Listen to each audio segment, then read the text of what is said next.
Subscribe करिए rising Uttar Pradesh को और दबाइए इस बेल आइकन को ताकि आप पाए यूपी की न्यूज अपने मोबाइल पर सबसे पहले। मुख्यमंत्री योगी आदित्यनाथ ने कहा कि प्रदेश में नौकरी का एकमात्र मानक मेरिट है। पूरी शुचिता और पारदर्शिता के साथ योग्य उम्मीदवार को ही नौकरी मिलेगी। बावजूद इसके नियुक्तियों में भ्रष्टाचार हुआ तो दोषियों को जेल में ही ठिकाना मिलेगा। मुख्यमंत्री योगी आदित्यनाथ लखनऊ में 3,317 सहायक शिक्षकों को पद स्थापन एवं नियुक्ति पत्र वितरण समारोह के डिजिटल कार्यक्रम में बोल रहे थे। उन्होंने कहा कि याद कीजिए 3.5 साल पहले उत्तर प्रदेश लोक सेवा आयोग की शोहरत किस वजह से थी। अब उसके उलट यह नियुक्तियों में पारदर्शिता के लिए जाना जाता है। उन्होंने कहा कि अब यहाँ नियुक्ति का एकमात्र मानक मेरिट है। आप लोगों का चयन खुद में इसका प्रमाण है। दालों के आसमान छूते दामों को नियंत्रित रखने और उपभोक्ताओं को राहत पहुंचाने के लिए योगी सरकार जल्द ही काउंटर लगाकर दालें बिकवाएगी। केंद्रीय उपभोक्ता मामलों के मंत्रालय के साथ सहमति बनने के बाद योगी सरकार ने यह फैसला किया है। इसके तहत नेफेड राज्य सरकार को अरहर, मूंग व उड़द की दालों की आपूर्ति करेगा और सरकार उन दालों को हाफेड, पीसीएफ, यूपी एग्रो और मंडी समितियों के माध्यम से खुले बाजारों में बिकवाएगी। मथुरा जिले के वृंदावन में ठाकुर बांके बिहारी के भक्तों को राहत मिली है। जिले की अदालत ने कहा कि 15 अक्टूबर को दिया गया उसका आदेश ही प्रभावी माना जाएगा। मंदिर खोलने के लिए अलग अलग याचिकाएं दाखिल की गई थी। इससे पहले ऊर्जा मंत्री श्रीकांत शर्मा ने भी मंदिर खुलवाए जाने के लिए मुख्यमंत्री योगी आदित्यनाथ को पत्र लिखा था। जानकारी के मुताबिक सिविल जज जूनियर डिवीजन गजेंद्र सिंह ने पुनः मंदिर खोले जाने का आदेश पारित कर दिया। न्यायालय ने पूर्व आदेश के तहत बांके बिहारी मंदिर खोलने का आदेश दिया था। इस संबंध में मथुरा सिविल जज जूनियर डिवीजन के यहाँ 2 अलग अलग याचिकाएं दायर की गई थी। प्रदेश में समाजवादी सरकार में सहकारिता विभाग में हुई नियुक्तियों में भ्रष्टाचार करने के मामले में एफआईआर दर्ज कर कार्रवाई करने के निर्देश सीएम योगी ने दिए हैं। मामले की जांच कर रही एसआईटी की रिपोर्ट को स्वीकार करते हुए सीएम योगी ने मामले में दोषी अधिकारियों व कर्मचारियों के खिलाफ मुकदमा दर्ज करने की स्वीकृति दी है। कोऑपरेटिव बैंक लिमिटेड के तत्कालीन 2 प्रबंध निदेशकों, उत्तर प्रदेश सहकारी संस्थागत सेवा मंडल के तत्कालीन अध्यक्ष सचिव सदस्य संतोष कुमार श्रीवास्तव के साथ साथ संबंधित भर्ती कंप्यूटर एजेंसी के खिलाफ केस दर्ज किया जाएगा। योगी सरकार के अल्पसंख्यक कल्याण मंत्री मोहसिन रजा ने कश्मीर से अनुच्छेद 370 हटाए जाने का विरोध करने वाली जम्मू कश्मीर की पूर्व मुख्यमंत्री महबूबा मुफ्ती को सलाह दी है कि पाकिस्तान चली जाएं। अनुच्छेद 370 और तिरंगे को लेकर उनके ऐलान पर मोहसिन रजा ने कहा कि महबूबा मुफ्ती इमरान खान और राहुल गांधी की भाषा बोल रही हैं। उन्होंने कहा कि नजरबंदी से बाहर आकर महबूबा मुफ्ती ने जिस प्रकार की भाषा बोली है साफ दर्शाता है कि वह पाकिस्तान और कांग्रेस की भाषा बोल रही हैं। हाथरस में दलित युवती के साथ कथित गैंगरेप व उसकी मौत मामले की जांच सीबीआई कर रही है।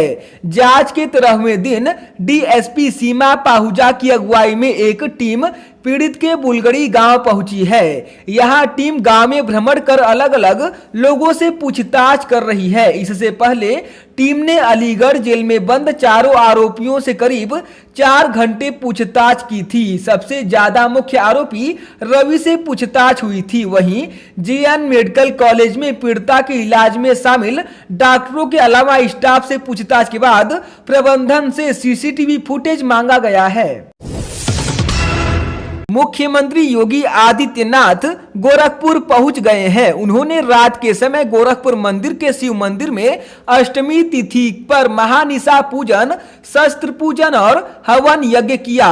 नाथ संप्रदाय में अष्टमी तिथि की रात में ही गोरखनाथ मंदिर में हवन की परंपरा है। मुख्यमंत्री विजयादशमी तक गोरखनाथ मंदिर में ही ठहरेंगे।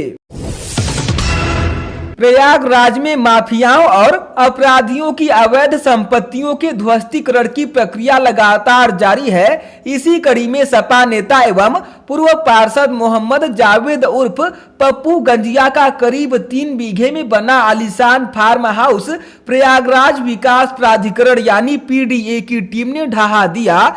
इस दौरान सुरक्षा व्यवस्था का खासा इंतजाम किया गया था।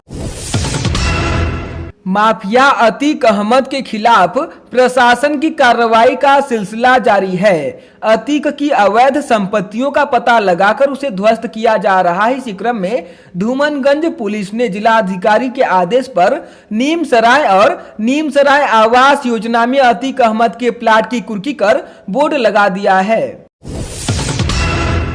कानपुर में थाना चौबेपुर के अंतर्गत 2 और 3 जुलाई की मध्य रात्रि हुए बिकरू कांड को लगभग 3 महीने के ऊपर हो चुके हैं। पुलिस प्रशासन के साथ जिला प्रशासन की कार्यवाही अभी भी इस कांड में शामिल लोगों पर हो रही है। इस बीच कानपुर देहात के जिलाधिकारी ने बिकरू कांड के मुख्य आरोपी विकास दुबे का दाहिना हाथ कहे जाने वाले जिला पंचायत सदस्य अरविंद उर्फ गुड्डन त्रिवेदी के 2 शस्त्र लाइसेंस को निरस्त करने का आदेश दिया है।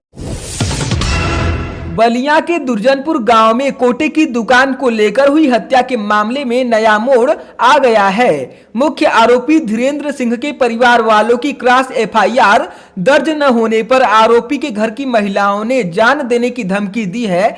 धीरेन्द्र की भाभी आशा प्रताप सिंह ने कहा कि अगर आज शाम 5 बजे तक हमारी एफआईआर दर्ज नहीं हुई तो घर की 7 औरतें आत्मदाह कर लेंगी। इसका जिम्मेदार प्रशासन होगा। इस चेतावनी के बाद पुलिस और प्रशासन सतर्क हो गए हैं। वहीं आरोपी के परिवार को मनाने के लिए लोग उसके घर पहुंच रहे हैं, लेकिन महिलाएं किसी को सुनने को तैयार नहीं है।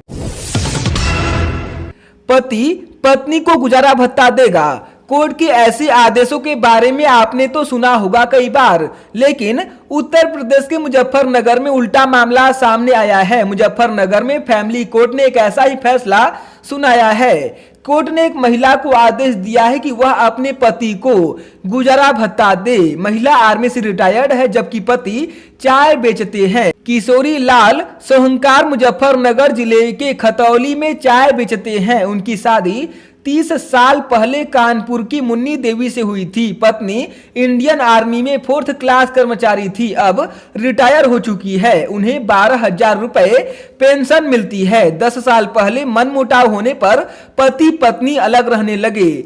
2013 में पति ने गुजारा भत्ता पाने के लिए फैमिली कोर्ट में केस किया था। कोर्ट ने मुन्नी देवी को पेंशन में से हर महीने 2,000 रुपए पति को गुजारा भत्ता देने को कहा है।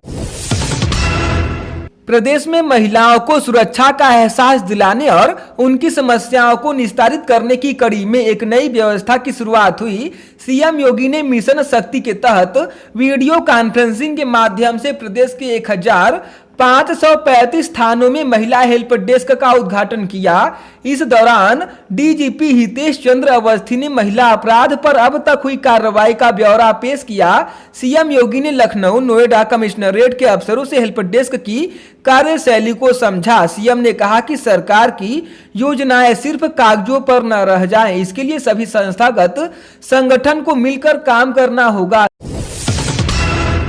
ललितपुर के कस्बा जखौरा में दुर्गा पंडाल में घुसकर बच्चों और लोगों के साथ मारपीट करने के आरोप में पुलिस अधीक्षक ने एक उप निरीक्षक समेत 2 सिपाहियों को लाइन हाजिर कर दिया है। राष्ट्र भक्त संगठन के केंद्रीय अध्यक्ष अंचल के नेतृत्व में ग्रामीणों ने पुलिस अधीक्षक को दिए शिकायती पत्र में बताया कि रात में जखौरा में दुर्गा पंडाल में बच्चों द्वारा भजन कार्यक्रम किए जा रहे थे। थाना जखौरा में तैनात उप निरीक्षक व कुछ पुलिस कर्मियों ने पहुंचकर बच्चों के साथ मारपीट की। कमेटी के लोगों के साथ अभद्रता करते हुए 2 मटके फोड़ दिए। रामनगरी अयोध्या इस बार 5,50,000 दीपों से रोशन होगा। 11 से 13 नवंबर तक दीपोत्सव का आयोजन किया जाएगा। कार्यक्रम का लाइव प्रसारण भी किया जाएगा। विभिन्न स्थानों पर एलईडी वैन लगाई जाएंगी, जिससे लोग महोत्सव को देख सके। कोविड-19 की वजह से इस बार के कार्यक्रम में आम जनमानस भागीदारी बेहद सीमित संख्या में होगी। योगी सरकार ने अचानक से लखनऊ विकास प्राधिकरण यानी एलडीए के वीसीआईएएस अधिकारी शिवाकांत द्विवेदी को हटा दिया है। अब लखनऊ के जिलाधिकारी अभिषेक प्रकाश एलडीए वीसी का पद भी संभालेंगे। माना जा रहा है कि राज्य सरकार की मंशा के अनुरूप कार्य न होने की वजह से उनको हटाया गया है। अभिषेक प्रकाश ने दोपहर करीब 3 बजे अपना पदभार ग्रहण कर लिया और जनता की समस्याओं का समयबद्ध निस्तारण किए जाने का आश्वासन भी दिया। देश के सबसे लंबे इंसान को प्रतापगढ़ में देख चौंके लोग। देश के सबसे लंबे इंसान के रूप में प्रसिद्ध धर्मेंद्र प्रताप सिंह को देख लोग अचरज में पड़ गए। उनके साथ सेल्फी लेने की होड़ लग गई। इस पर उन्होंने लोगों को मास्क लगाने के लिए सजग किया। कहा कि कोरोना का समय है, ऐसे मनमानी न करें। मंगरोरा ब्लॉक के कसिहाई गांव के धर्मेंद्र की लंबाई 8 फीट 1 इंच है। यह भारत के सबसे लंबे व्यक्ति के तौर पर गिनीज बुक ऑफ वर्ल्ड में भी जगह बना चुके हैं। वह 45 साल के हो गए हैं। रायबरेली में 6 साल पहले 1.5 साल की मासूम के साथ हैवानियत की गई। दुष्कर्म कर उसकी हत्या कर दी गई। घटना को अंजाम देने वाले को फांसी की सजा सुनाई गई है। जिला एवं सत्र न्यायालय स्थित पास्को कोर्ट के विशेष न्यायाधीश विजय पाल ने यह फैसला सुनाया है। आम आदमी पार्टी यानी आपके यूपी प्रभारी व राज्यसभा सदस्य संजय सिंह ने बीजेपी पर निशाना साधा। उन्होंने कहा कि उसकी नीति व नीयत छोटे कारोबार और कारोबारियों को खत्म करने की है। सिर्फ उसके पूंजीपति मित्र ही करोड़ों रुपए जमा कर रहे हैं। कोरोना काल में उद्योग व व्यापार चौपट हो रहे हैं। इन्हें बचाने की कोशिश नहीं की जा रही है।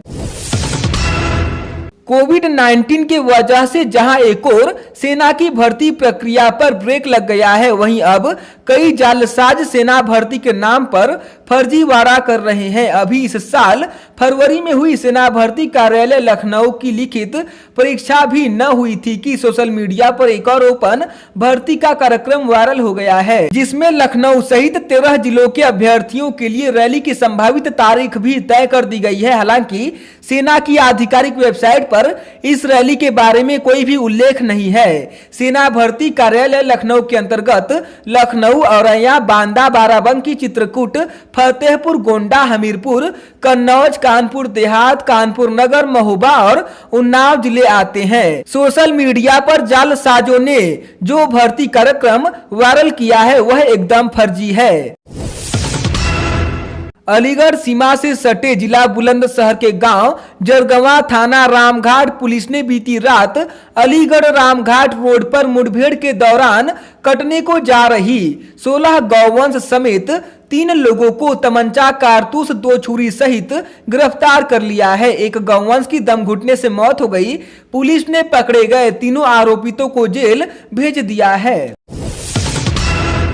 ड्राइविंग लाइसेंस के टाइम स्लॉट के लिए आरटीओ कार्यालय और पोर्टल खंगाल रहे आवेदकों के लिए खुशखबरी है। अब उन्हें लर्नर और डीएल के टाइम स्लॉट के लिए लंबा इंतजार नहीं करना पड़ेगा। डीएल संबंधी आवेदन करने पर उन्हें जल्द ही तारीख मिलेगी। परिवहन विभाग ने डीएल आवेदकों की बढ़ती भीड़ को देखते हुए टाइम स्लॉट की संख्या में इजाफा कर दिया है। गोरखपुर में कोरोना संक्रमण से बचाव में शारीरिक दूरी को महत्वपूर्ण गोरखपुर में कोरोना संक्रमण से बचाव में शारीरिक दूरी को महत्वपूर्ण कड़ी मानते हुए धारा 144 लागू किया गया था। यह धारा अभी भी लागू है। जोन के 1,11,000 लोग ऐसे हैं जिन्होंने इस धारा का उल्लंघन किया। इसके उल्लंघन पर धारा 188 की कार्रवाई होती है। पुलिस अब इसमें चार्जशीट लगा रही है। ऐसे में यदि मामला सही पाया गया तो आरोपितों को 1 माह तक की जेल हो सकती है। बहुजन समाज पार्टी यानी बसपा अब प्रदेश में बड़े पैमाने पर सदस्यता अभियान चलाने पर फोकस कर रही है। 2022 के विधानसभा चुनाव में बमुश्किल 1.5 साल रह गए हैं। ऐसे में पार्टी ने अपने सोशल इंजीनियरिंग फार्मूले को रिवाइव किया है और ब्राह्मणों को बड़े पैमाने पर लुभा रही है। पार्टी के नेताओं को यह सुनिश्चित करने के लिए कहा गया है कि प्रत्येक जिले में प्रत्येक समुदाय के कम से कम 1000 व्यक्तियों को सदस्य के रूप में नामांकित किया जाए। काशी के सांसद और प्रधानमंत्री मोदी 27 अक्टूबर को अपने संसदीय क्षेत्र के फेरी पटरी ठेला खोमचा वालों से संवाद करेंगे। इस दौरान पीएम स्वनिधि योजना के तहत फेरी पटरी वालों को व्यापार करने के लिए 10,000 रुपए का ऋण देंगे, जिसे फेरी वाले धीरे धीरे करके चुकाएंगे और व्यापार बढ़ाएंगे।